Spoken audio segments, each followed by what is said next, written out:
Hello, it is I, Ventus. Today, I have another P.E.A.R file for you. P.E.A.R file 006 falls into the category of paradox. It is known as the abstract Sangacity paradox. It has a threat level of Volpus. As far as paradoxes go, that is a rather low threat level. However, due to the fact that Sangacity has such a limited range and has a very low rate of occurrence, the threat level is sufficient. Before I begin, I would like to add that the images are mathematical notes regarding the paradox. That being said, I will be covering the effects of the paradox, its initial discovery, and what was most likely the cause of the paradox, as well as any viable information we have gathered from studying its wake. The abstract Sangacity paradox, in short, is a well of unrelenting time. It begins as soon as a human intersects two lines of absent time. As it stands, lines of absent times have been tracked to temporal anomalies centered somewhere in the fifth dimension, that is superimposed over our own existence.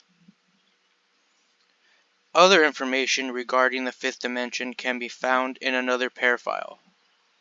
When a human walks into the lines of absent time, they will enter a state of superliminal perception. Their senses will move so fast that the everyday world around them seems to come to a stop. In what has been clocked as 1/1,000,000th of a second, the human will live out an entire decade of life in their own mind, a slave to their perceptions. The choices and actions made in the decade will have no effect on the real world, as they take place in a mental pseudospace generated from the fifth dimension. After this decade of time has passed, if the victim does not make eye contact with another human, they will be propelled through another decade of life until they see another person. However, if there is no other person to look at, after the second decade, their current holder will be stuck in said pseudospace for what they perceive as an eternity. We are unaware what they see after they have passed the normal human lifespan. Some theories were that they possibly began life anew or are granted access to the fifth dimension. Moreover, no real progress can be made because when one spirals down through time in this manner, there is no return. As previously stated, in pseudospace, time is insanely rapid, but in the real world, after about 2 seconds, the human who has not passed the abstract Sangacity paradox to another will turn into a fine powder. However, if after the first decade of time, the human in the paradox can and does look at another human, an entire new set of events unfolds. If human A looks at human B, human A will keep his consciousness and live a decade of time in human B's body.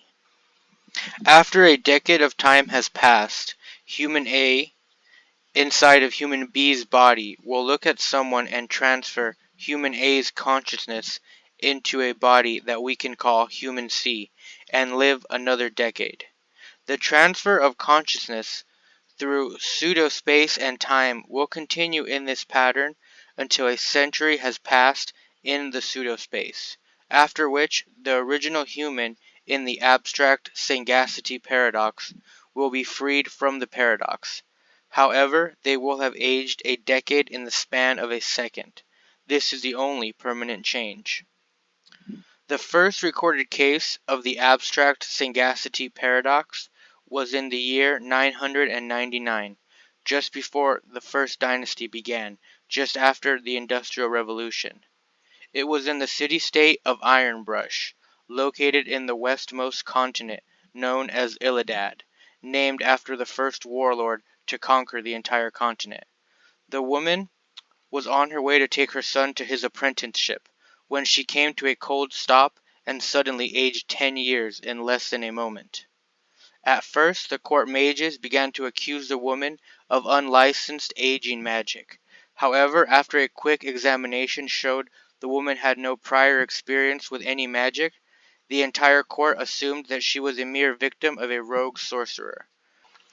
Random occurrences such as these continued for another 1500 years, until the year 2499, when a scientist by the name of Dr. Innes was doing his research on the fifth dimension.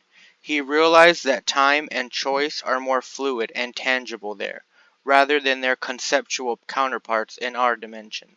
He proposed that it may be an overflow of this fluid time that was creating the paradox. Dr. Innes also added that if this was the case, the very same paradox could also be happening in the fourth dimension.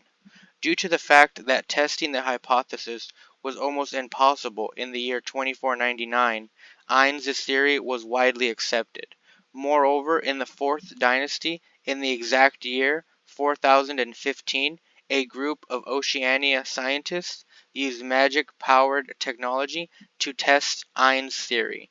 The result of the test showed nothing tangible due to their equipment exploding just as they opened the gate to the fifth dimension. However, all the scientists in the room during the explosion were caught in the paradox, therefore showing that the paradox does in fact come from the fifth dimension. As things stand, we have yet to learn any valid information from the paradox or from the surviving victims. Vivisection and dissection afford no answers that showed anything aside from normal aging signs. This paradox may only affect one person at a time. However, if its field of influence would grow, the results would be catastrophic. If in your world you begin to hear of people abnormally aging or turning to dust, then it is too late, and the abstract Sangacity paradox has already begun. Thank you for listening. I will leave you with a chant. Vetustus amisus utetar arte sapiante. Previsiones oblitus est sominam, intelligentia ardeam factum a bestia.